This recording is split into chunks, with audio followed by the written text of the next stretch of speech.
আদিবাসী ছেলে তো ভয় পায়, কথা বলতে পারে না।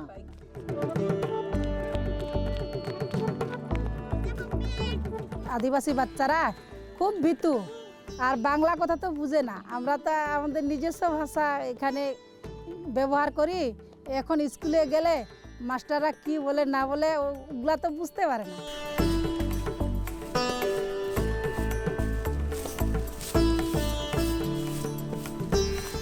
যেহেতু আমাদের আর্থিক সমস্যা একটু, আমরা গরিব মানুষ, এখানে সব তো হাতে করে পেটে খাই।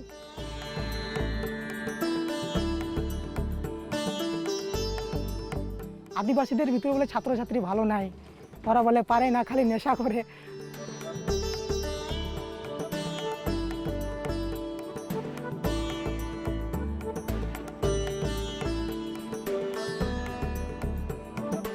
মানে বাচ্চারা যাতে ভয় না পায় স্কুলে গিয়ে, একটু মানে ওই যে ফ্রি করি। স্কুলে এখন পাঠাইতে হয় না, আগে মারধর দিয়েও স্কুলে যাইতে চাইতো না ভয়ে।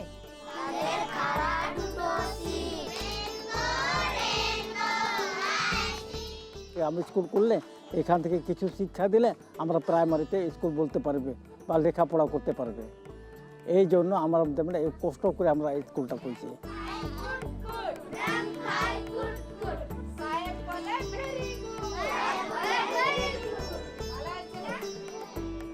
আমাদের আদিবাসীদের জন্য এটা অনেক সুযোগ সুবিধা কিন্তু লেখাপড়ার জন্য আর কি আছে এই কাজলি স্কুলে। শুরুতে যদি কাজলি স্কুলে যায়, তখন প্রাইমারি স্কুলে যাবে, তাদের জন্য লেখাপড়াটা অনেক সুন্দর হবে, কারণ মানে এগিয়ে থাকবে আর কি সবার থেকে।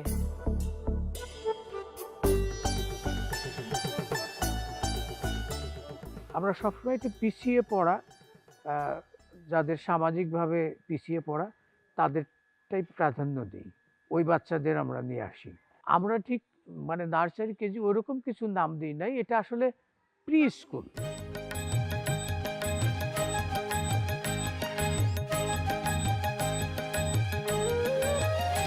আমরা সবাই রাজা আমাদের এই রাজার রাজত্বে, নইলে মোদের রাজার সনে মিলব কি সত্ত্বে। আমরা সবাই রাজা, আমরা সবাই রাজা আমাদের এই রাজার রাজত্বে, নইলে মোদের রাজার সনে মিলব কি সত্ত্বে। আমরা সবাই রাজা।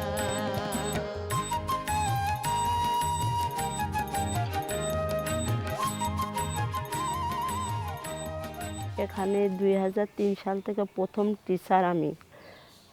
যখন স্কুলটা শুরু হয় তখন থেকেই আমি এই যে ছবিগুলো বোর্ডে আঁকা হয় ওইগুলা আমি নিজে হাতে আঁকতাম। মেনলি এখানে সব ওরা খেলে, হ্যাঁ, খেলাধুলা করতে করতে এগুলো শেখে। শিশুতে যারা পড়ে সেই জায়গা থেকে ক্লাস 1-এ পড়ে, এই 1 বছর আমাদের কাজলি মডেলে যা শেখানো হয় আর যেভাবে শেখে, দ্রুত শেখে 1 বছরে, এত শেখে যে এদের সঙ্গে এই 1 তো প্রশ্নই ওঠে না, 2-3 বাচ্চারাও সম্ভবত পারবে না।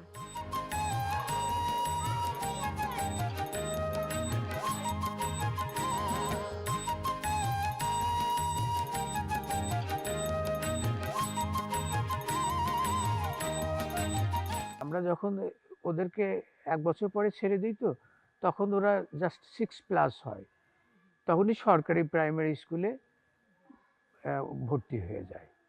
তো আমরা বেসিক্যালি ব্যাকগ্রাউন্ড তৈরি করে দিই, সেটা ওদেরকে যথেষ্ট সাহায্য করে, ফলে এদের ড্রপ আউট হওয়ার সংখ্যাটা অনেক কম। ইট দেখছো সবাই? এই ছবিটা আমরা কি করব? এই যে ভাঙা কাঠ নিচে দেওয়া আছে না, অনেকগুলো ভাঙা কাঠ দেওয়া আছে, এই ভাঙা কাঠ থেকে আমরা এই ছবিটা কি করব? খুঁজে বার করব। কি করব? খুঁজে বার করব। বলো কিসের ছবি তৈরি করছো? বাঘের ছবি। হয়েছে মাধুরী, বাঘের ছবি? হ্যাঁ।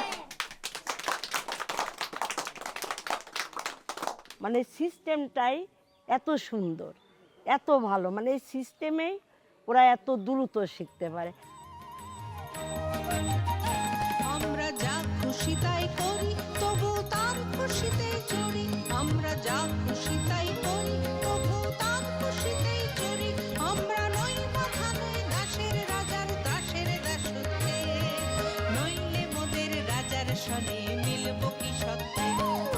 সবাই রাজা। তোমাকে আগে বলছি, আগে অক্ষরগুলো চিনতে শিখো, মানে কো আছে, তারপরে আকার ভাগ আলাদা, বলছে এটা লাগাইলে এটা আকার হবে, এটা লাগাইলে ওকার হবে, মানে সিস্টেম করে দিল আর কি। অনেক ভালো লাগলো কিন্তু, তো ওখানে অনেক ভালো শিখে তারপরে আমি যখন প্রাইমারি স্কুলে যাই কিন্তু এই যে বর্ণ চেনা, আমাদের 1 2 ইয়া গুনতে শিখা বা লিখতে শিখা, ABCD এগুলা চেনা, এগুলা থেকে আমরা অনেকটা বাচ্চাদের একটু মানে ওই যে ফ্রি করি। TOP কি হয়, টপ, এই যে যেগুলো দেখালাম বোর্ডে, এইভাবে করে আমরা ইংরাজিটি শেখালাম এবং ওয়ার্ডগুলো শিখলো, একই সঙ্গে লেখাও শিখলো। এবার কি দিয়ে তৈরি করলে একটু বলো তো। তখন বাচ্চারা একা একাই ওগুলো পড়তে পারে, বানান করতে পারে, মানে অক্ষর আর আমার পরিচয় করানো লাগে না, শব্দগুলো আমার আর বলানো, ওরা নিজেরাই উচ্চারণ করে। এটা আমার কৃতিত্ব না, এটা হচ্ছে মেথডের, মানে সিস্টেমটাই এত সুন্দর। এই যে ছবি আর এখানে লেখা ছবি, এই লেখা ছবিটা আমি এখানে দেখব, এরকম লেখা এখানে কোথায় আছে একটু খুঁজে বার করে নিজে একটা কি করব, ছবি তৈরি করব। তাহলে আমি দেখি, এই যে খুঁজতেছি, দেখছো, এই আমি খুঁজতেছি কিসের ছবি, দেখতে দেখতে কোথায়, এই যে এখানে মিল খাইছে, তাইলে এইটার মতো এখানে এই যে পাইলাম, তাই না, এটা নিচে রাখলাম। এখন আরো খুঁজবো, আরো একটা বাকি আছে, ওইটা কোথায়, দেখতে দেখতে দেখতে দেখতে কোথায় আছে, কোথায় আছে, এই যে। তাহলে আমার এই এই যে দেখো কাকের ছবি তৈরি করলাম, এটার সঙ্গে এটা মিল আছে, তাহলে এটা কিসের ছবি তৈরি করলাম বলো তো, কাকের ছবি। আমরা সবাই এরকম সবাই একজন করে ছবি তৈরি করব। কে আমাকে একটা জারের ছবি বের করে দিতে পারবে? আমি কি জারের ছবি বের করতে পেরেছি? পেন বানাতে হবে, পেন পেন পেনকে পাইয়ে গেছি আমি। হ্যাঁ, পেন বানানো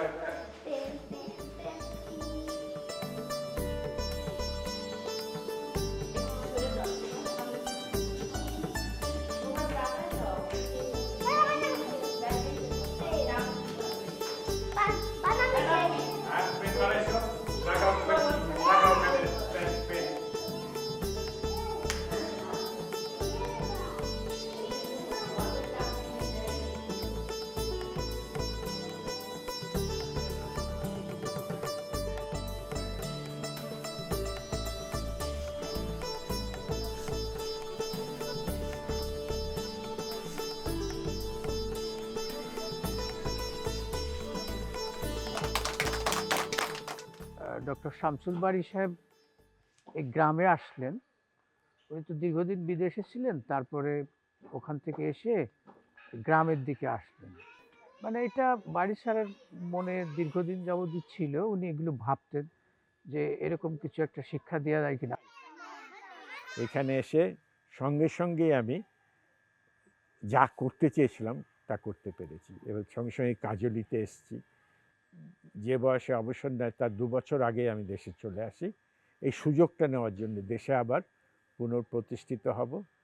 আমেরিকায় আমি অনেক বছর রোজগারের জন্য বাংলা পড়িয়েছি আমেরিকান ইউনিভার্সিটিতে, ফলে বাংলা শেখানোর পদ্ধতিটা আমি জানতাম, ভাষা শেখানোর, সেটাকে কাজে লাগিয়ে ঠিক করলাম যে একটা মডেল দাঁড় করাবো।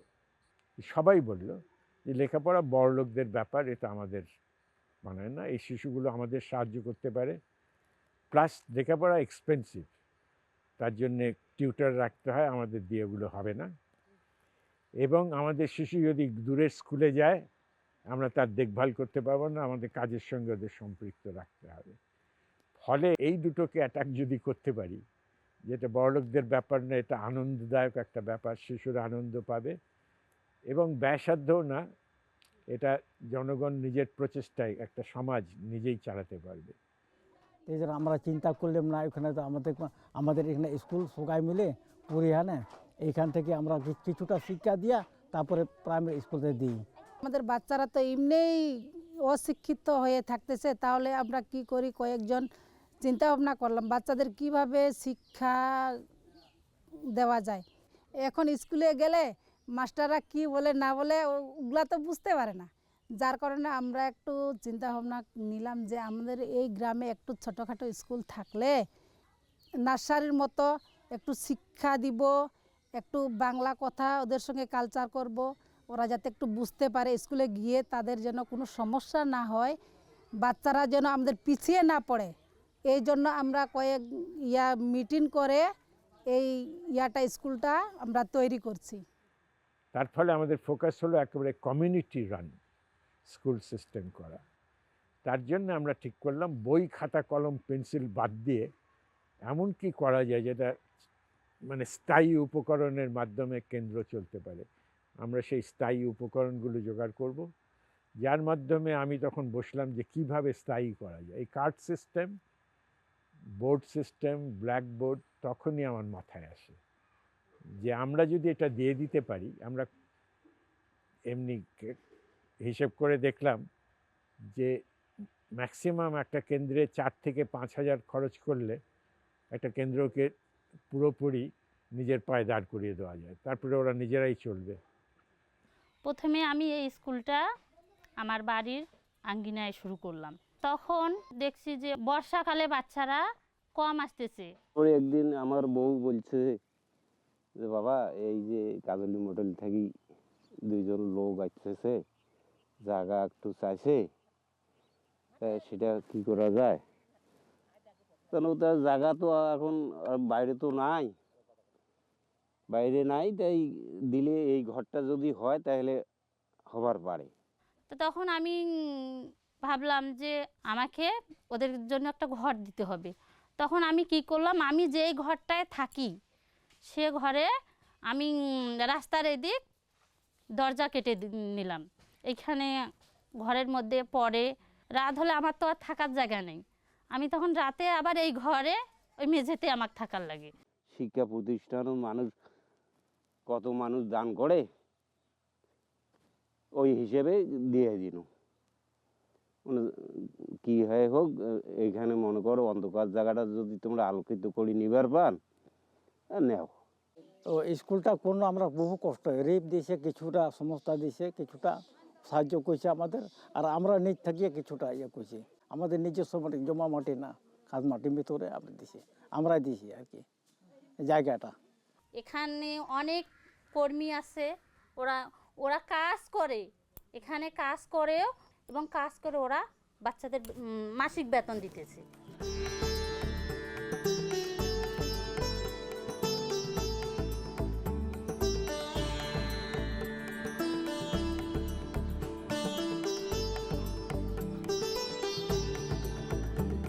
কাজলি মডেল কেন্দ্রের স্কুল বিগত 5 বছর ধরে আমরা চালাই। আমরা মায়েরা নিজেরাই চালাই। আমরা অভিভাবকরাই প্রতি মাসে মাসে মিটিং করি, প্রতি মাসে মাসে আমরা অভিভাবকরা বসি। আবার বাচ্চাদেরকে প্রতিটা মা এক এক দিন এক এক মা খিচুড়ি রান্না করি, সেই স্কুলে দেয়। শিশুদেরকে 4 ঘন্টা যদি রাখি আমি, তখন ওদের খাওয়ার ব্যবস্থা। তো মায়েদের সঙ্গে আলাপ করে ঠিক হলো প্রত্যেক মা যদি একদিন করে মাসে দায়িত্ব নেয়, তাহলেই তো সারা মাস শিশুদের খাওয়ানো যায়।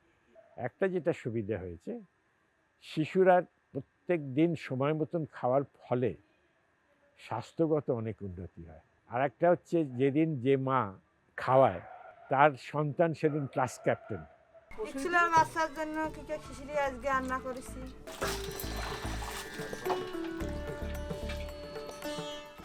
এই বাচ্চার জন্য করে থেকে আজকে আর মা আনবে, কালকে আমি আনবি।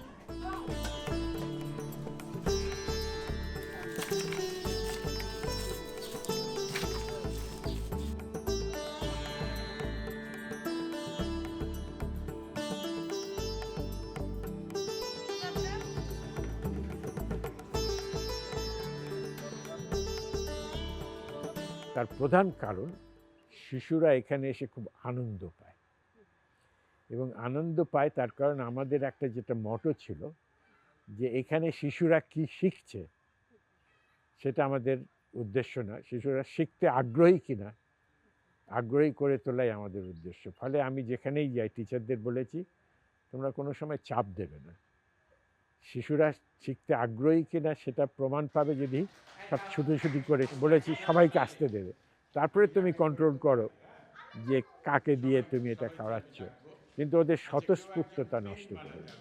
ক্লাসে যাতে ওরা আনন্দ করতে আসে সেটা মনে হয় বেশিরভাগ কেন্দ্রেই ধরে রাখা গেছে, এবং তার ফলে আমরা বাংলা, অঙ্ক ইত্যাদি খুব সহজেই শেখাতে পারি। এইখানে বসলো, কোথায়? আচ্ছা, উঠতে উঠতে উঠতে উঠতে এখানে গিয়ে বসছে। 60, 10, 20, 30, 40, 50, 60, ঠিকই বলছো। আচ্ছা, 60 থেকে উড়ে এসে যদি 10টা উড়ে এসে বসে কত হবে? কিন্তু আমাদের সাফল্য আসে ইংরেজি শেখানোর পর। বাংলার চেয়ে তো দ্রুত শেখে ইংরাজি। আমি তো মানে একটা শুধু বলবো আই পেলে তারপর আর আমার বলার সুযোগ নেই।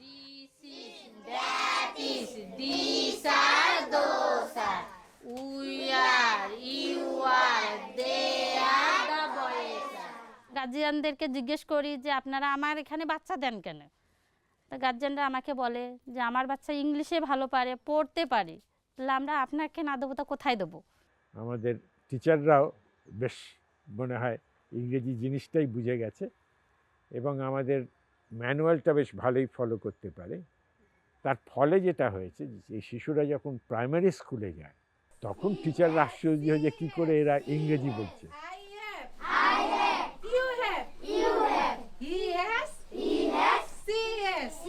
এইভাবে যখন করলাম, এই পকেট বোর্ড তখন চালু হলো, পকেট কার্ডগুলো এলো।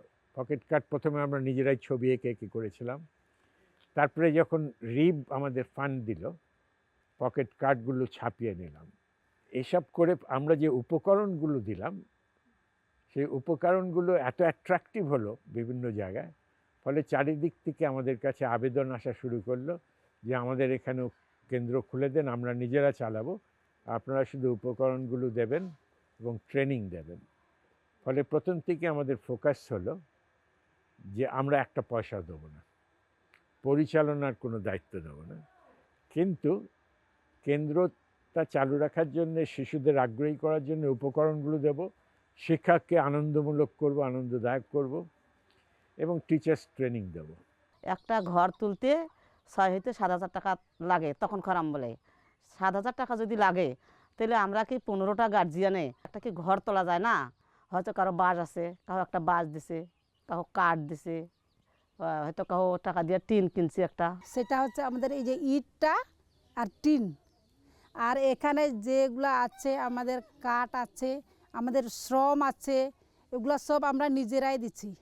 এই 5, 10, 15তে স্কুল গঠন করতে করতে চলেইছে, ভালো চলেইছি। গার্জিয়ান কমিউনিটি আছে, সভাপতি একজন করছি, সেক্রেটারি একজন টাকা তুলবে, সেক্রেটারি হাতে দিবে, সেক্রেটারি আপার হাতে দিবে, আর যত সমস্যা সমাধান সেক্রেটারিয়া সভাপতি করবে। এই গ্রাম থেকেই আমি একটা কলেজে পড়াই। ডক্টর শামসুল বারী সাহেব মানে একটু যারা স্বেচ্ছাশ্রম দিতে পারে, একটু শিক্ষিত লোকজন এরকম খুঁজছিলেন, আর সেই সুবাদেই তার সঙ্গে আমাদের পরিচয়। আমাদের এমনি অবসর সময় অনেক আছে, ধরেন 9টা থেকে হয়তো 2টো পর্যন্ত, বা মাঝে মধ্যে ছুটিও থাকে, তো সেই সময়টা আমরা এখানে ব্যয় করতে পারি, খুব অসুবিধা হয় না। পাড়ায় মানে শিক্ষিত মহিলা তখন ছিল না। এই কিছুদিন আগে আমিও তো বৌমা হয়ে আসছি, তো এই আমার বাবা যেটুকু বিদ্যা দিচ্ছে এটুকু এই কাজে এখানে ব্যবহার করতেছি, এটাই আমাকে ভালো লাগতেছে। এই যে বাচ্চাদের সঙ্গে মিশতে পারছি, বাচ্চাদেরকে একটু শিক্ষা দিতে পারছি, বাচ্চাদের সমাজে একটু রাস্তা দেখাইতে পারছি, এটাই আমার একটা ভালো লাগছে।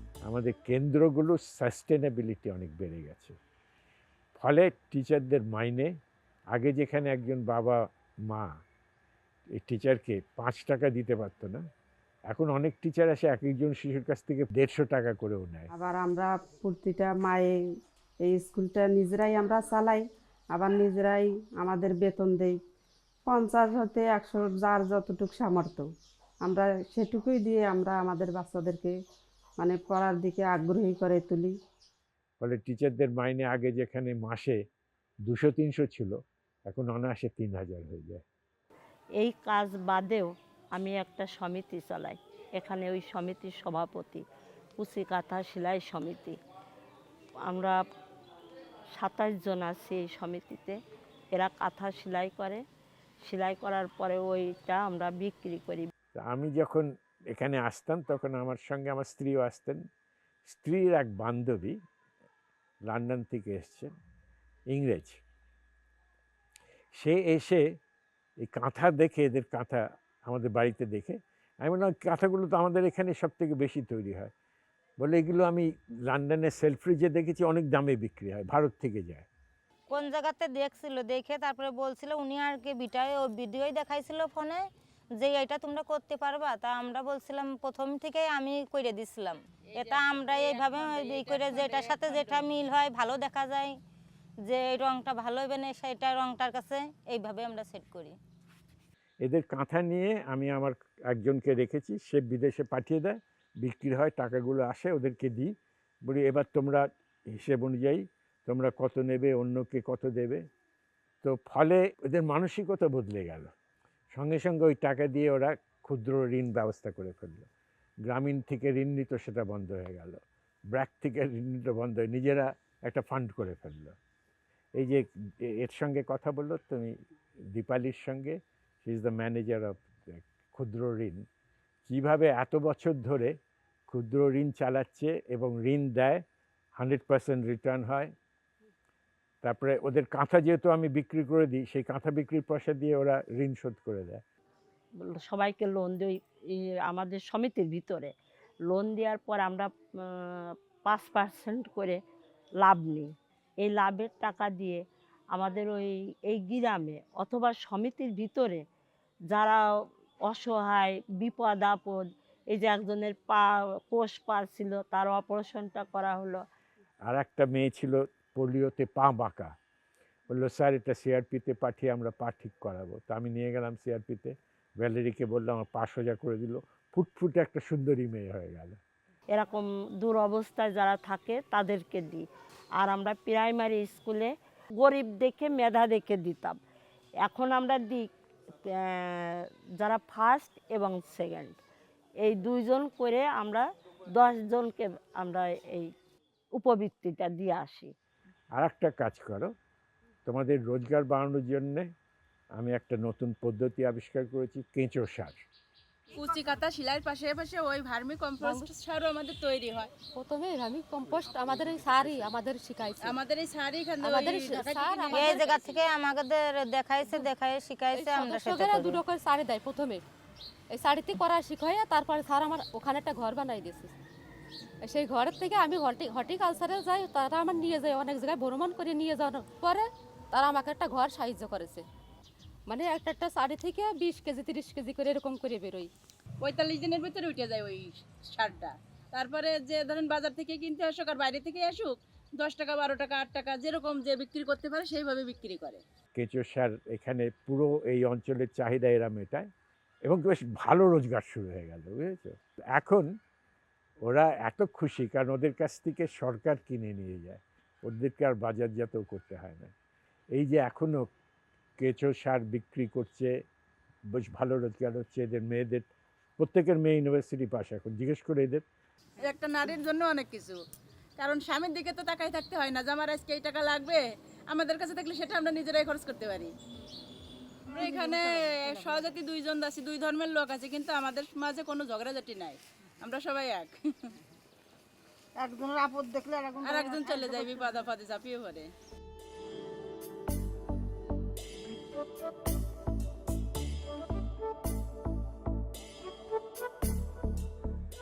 বাইরের সহায়তার প্রয়োজন আছে। মনে করো প্রত্যেকটা কেন্দ্রের সবথেকে বড় অভাব হচ্ছে টয়লেট, টিউবওয়েল, ঘরগুলো মেরামত করা। কারণ এখন তো টিচার যে ঘরে পড়াচ্ছেন এখানে রান্না করছেন, এখানে পড়াচ্ছেন, বুঝেছো? আমরা তো আর বাইরের ঘর আলাদা নিইনি। ফলে বাইরের সহায়তা দিয়ে এইগুলো কিন্তু যদি আসে তাহলে কেন্দ্রগুলো বেশ শক্তিশালী হয়। পুরো জিনিসটা সমাজ নিজের সামর্থ্যে চালাবে, সেহেতু আমরা এই ব্যাপারে একেবারে হস্তক্ষেপ করি না। কিন্তু এ সত্ত্বেও তো চলছে, শিশুরা ভালোই শিখছে, অনেক জায়গায় ভালো ব্যবস্থা আছে, অনেক জায়গায় খেলার মাঠ আছে। আর সবথেকে বড় কথা, কেন্দ্রগুলো নিজেদের ক্ষমতায় পরিচালিত হয় বলে ওদের একটা ওনারশিপ বোধ আছে, মালিকানা বোধ আছে। সেই মালিকানা বোধটা সাস্টেনেবিলিটির জন্য সবচেয়ে প্রয়োজন। এতদিনে ধরো আমাদের 1 লাখ থেকে 1.5 লাখ শিশু বেরিয়েছে কেন্দ্রগুলো থেকে, তাই না? কত লার্জ নাম্বার। আমরা বাস্তবেই দেখলাম যে এখান থেকে যে বাচ্চারা বের হয়, আমার নিজের বাচ্চা সহ, তাদের মধ্যে একটা সক্রিয়তা থাকে। আমাদের তো মনে হয় এটা এই কাজলি মডেল কেন্দ্রে লেখাপড়া শিখলে পরবর্তীতে যে বাচ্চাটা প্রাইমারিতে যাইবে, প্রাইমারি যে যদি 5 বছর পরে ওখানে আবার ভালো রেজাল্ট করবে, এভাবে যদি ওরা আবার হাই স্কুলে ভর্তি হয়, আবার 6 থেকে 10 পর্যন্ত ওরা যদি মানে এই উদ্যোগ নিয়ে পড়াশোনাটা আর কি চালিয়ে যেতে পারে, তাহলে অবশ্যই তাদের ভালো ফলাফল হইবে। এই জন্যই তো আমরা কাজলির কেন্দ্রে একটু বাচ্চাদেরকে পড়াশোনার জন্য পাঠিয়ে দিই। সেদিন যেমন প্রাইমারির একটা আপা এখানে আসছে, আমাকে 10টা বাচ্চা দেন। এখানে প্রাইমারি আছে, হাই স্কুল, মাদ্রাসা আছে, এনজিও আছে, হরেক রকম স্কুল আছে। এই কাজলির বাচ্চা এরকম পারাপারি জড়াজড়ি, একজন আমাকে দেন, ওইবেলা আমাকে দেন, ও আমাকে দেন। এখানে এই কমিউনিটিতে কাজলি স্কুলে যদি বাচ্চারা লেখাপড়া করে অনেক ভালো হবে। যেমন আমি আমারটা দিয়ে উদাহরণ দিই, আমি যেমন এগিয়েছিলাম ওরা এগিয়ে যাবে ওখানে। আমি এখন লেখাপড়া চলতেছে, এর ভিতরে আমি আর কি কিছু আউট ইনকাম করতেছি। আমার বেতন ওখানে 18,000 টাকা। আর একজনকার ছেলে ওটাও মালয়েশিয়া গেছে। আমার ছেলেটা ঢাকা সুপ্রিম কোর্টের উকিল হলে, আর মেয়েটা মাস্টার্স অনার্স কমপ্লিট করেছে, আর দ্বিতীয়টা আর তৃতীয়টা হচ্ছে এবার আইএ পাশ করলো। এবার এই পরিবারে এই কাজলি থেকে বের হয়ে গেল। মানে আমার স্কুলের বাচ্চারা অনেক আগেই তারা বিয়ে পড়ছে, কেউ অনার্স পড়ছে, কলেজে উঠে এসে। আর এই বছরে 12 জন পাশ করছে, কেউ গোল্ড পেয়েছে, কেউ প্লাস পেয়েছে, ভালো রেজাল্ট করেছে। আমি তাদেরকে সবাইকে ডেকে আমি এত খুশি হয়েছি যে আমি তাদের রসগোল্লা খেয়েছি। ফলে এই যে একটা অর্গ্যানিক একটা সিস্টেম, এটা দেখলাম, এর ফলেই কাজলি মোটামুটি এখনও দাঁড়িয়ে আছে এবং বেশ সমাজের নিজের প্রচেষ্টায় বাইরের খরচ ছাড়া চালাতে পারে, সেটা মনে হয় প্রমাণ হয়েছে। আমি যেটা দেখছি বাংলাদেশে, তুমি যদি কিছু করতে চাও, আইডিয়াস নিয়ে হলে people are very eager to cooperate with you. সারা পৃথিবীতে অনেক মানুষ দেখেছি, আমার মনে হয় বাংলাদেশের মানুষ সবথেকে খাঁটি মানুষ। আমরা এই মানুষগুলোকে নষ্ট করি নানাভাবে, কিন্তু এদের খাঁটিত্ব চ্যালেঞ্জ করার মতো নেই।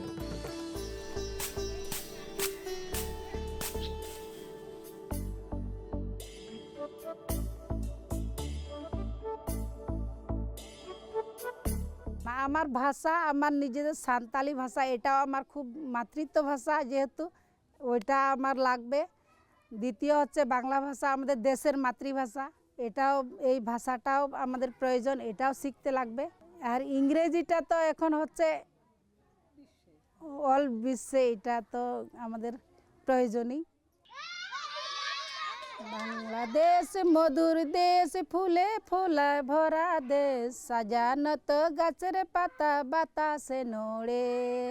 বাংলা দিশম মজ বাতে পেরে আকান, সাজাওয়া কান দারি নাড়ি হইতে দালাই দালাই, সাজাওয়া কান দারি নাড়ি হইতে দালাই দালাই।